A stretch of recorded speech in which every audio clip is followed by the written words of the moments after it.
Hola, hola, te damos la bienvenida a una nueva edición de ¿Sabías que? El podcast con curiosidades de las artes, las ciencias y la cultura que te va a mostrar cuántas cosas se pueden aprender.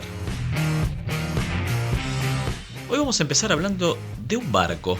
Sí, un barco, un enorme barco llamado Ever Given, un carguero gigantesco, un portacontenedores que tiene 400 metros de eslora, es decir, de largo, por 58,8 de manga, es decir, de ancho. Realmente un buque muy grande, 4 cuadras diríamos nosotros, y que pertenece a una empresa japonesa, pero que fue fletado por una empresa taiwanesa. ¿Y por qué vamos a hablar de este barco? Bueno, porque el día 23 de marzo del año 2021 fue protagonista de un episodio que dejó al mundo en vilo.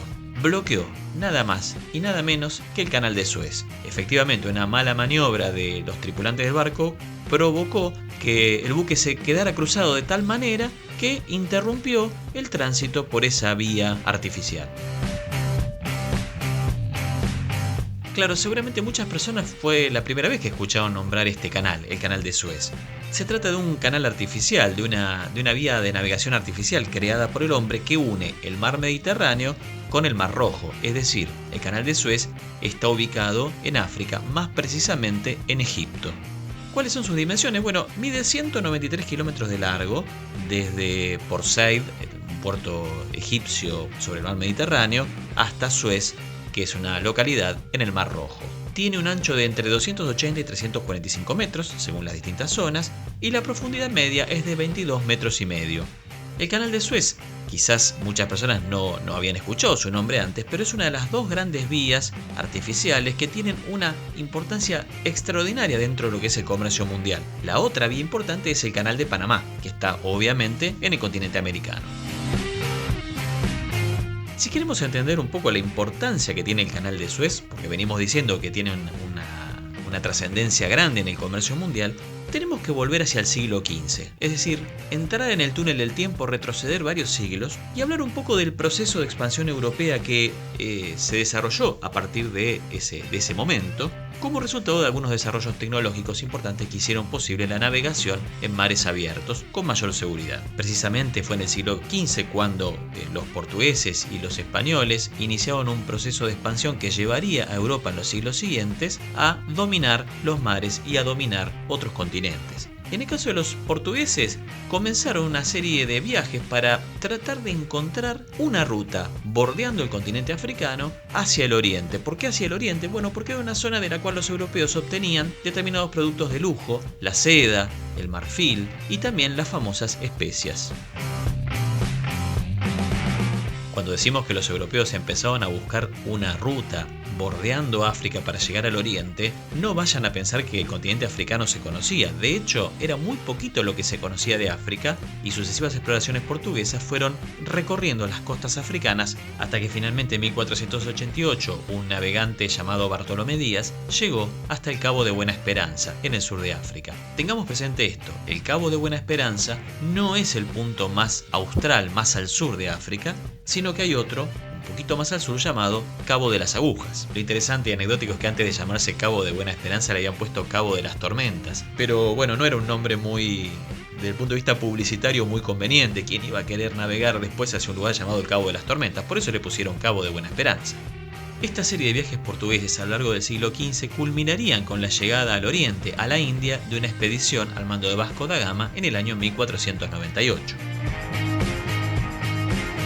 El desarrollo del comercio continuó en los siglos siguientes. Posteriormente estuvo también la conquista de América, la expansión portuguesa por el lejano oriente, pero claro, para llegar al oriente había que seguir la ruta por el sur de África, por el Cabo de Buena Esperanza. Y así llegamos al siglo XIX. En el siglo XIX la tecnología y las capacidades y además el poder de los europeos permitieron plantear una nueva posibilidad, que era la de construir un canal artificial que hiciera posible que los europeos llegaran al oriente sin tener que dar toda la vuelta por el sur de África, es decir, que acortara notablemente los tiempos de viaje. Tengamos presente además que durante el siglo XIX se desarrollaron nuevas tecnologías de propulsión, como por ejemplo las máquinas a vapor que se aplicaron a los buques de transporte.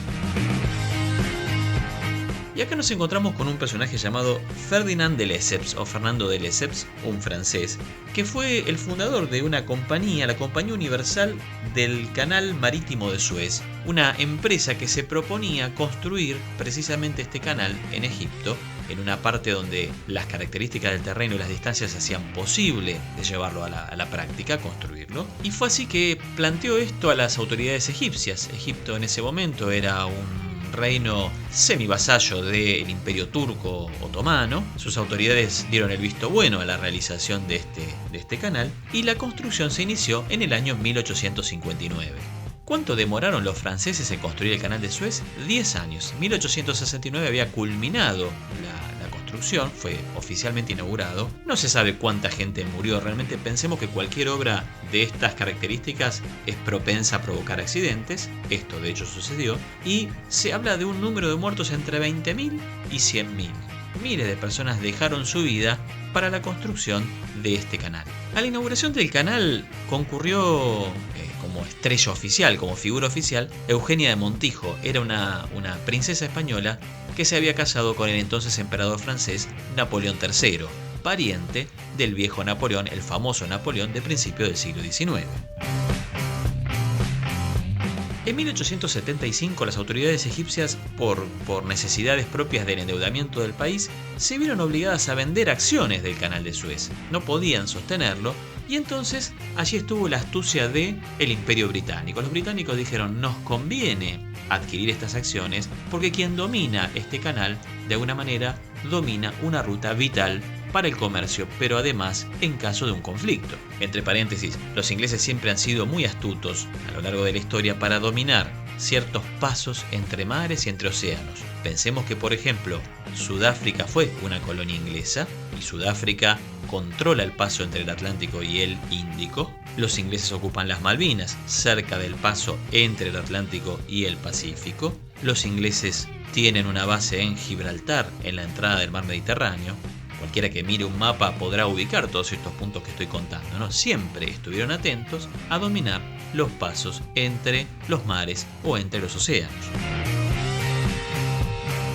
En definitiva, a fines del siglo XIX los británicos se hicieron con el canal de Suez, lo pusieron bajo su dominio, bajo su protección y dispusieron de esa arteria ¿hasta cuándo? Hasta el año 1956, es decir que durante las dos guerras mundiales los ingleses prácticamente manejaban Egipto como una colonia. ¿Por qué? Porque tenían la posesión del canal. En el año 1956, Gamal Abdel Nasser, un líder egipcio, decide nacionalizar el canal. Obviamente debió enfrentarse a ingleses y franceses que intervinieron militarmente junto con los israelíes. Israel era un estado recientemente creado, había sido creado en 1948. Bueno, decía, ingleses y franceses junto con los israelíes intentaron torcer el brazo a Nasser para justamente recuperar el control del canal, pero la presión de norteamericanos y soviéticos en ese entonces y la intervención de Naciones Unidas obligó a la retirada de las tropas anglo-francesas e israelíes. Desde entonces, el canal, que ha sido escenario de otros enfrentamientos bélicos porque hubo sucesivas guerras donde egipcios e israelíes pelearon, es administrado por Egipto. Es una vía, insisto, muy importante que además genera un ingreso económico importante para ese país. ¿Cuántos barcos transitan el canal? Pensemos en esto, el año 2020, que fue un año difícil para la economía mundial, para el comercio mundial por la crisis del COVID, circularon por el canal 19.311 barcos. Si lo queremos traducir en toneladas de carga, fueron 1.210 millones de toneladas de carga las que transitaron por este canal. En definitiva, el 12% del comercio global circula a través del canal de Suez y especialmente si hay un producto que circula por esa zona, ese producto es el petróleo proveniente del Medio Oriente. Recordemos que el petróleo mueve al mundo y entonces es vital que una vía de comunicación como esta pueda estar disponible para que este oro negro, como llamamos al petróleo, circule y mueva a todo el planeta. ¿Sabías todo esto? Si no lo sabías, ahora lo sabes. Te invitamos a seguir escuchando FDA Radio Web. Soy Pablo Fasari y te doy las gracias por haber escuchado esta nueva edición de ¿Sabías que? El podcast con curiosidades de las artes, las ciencias y la cultura. Te espero en una próxima edición. Chao, gracias.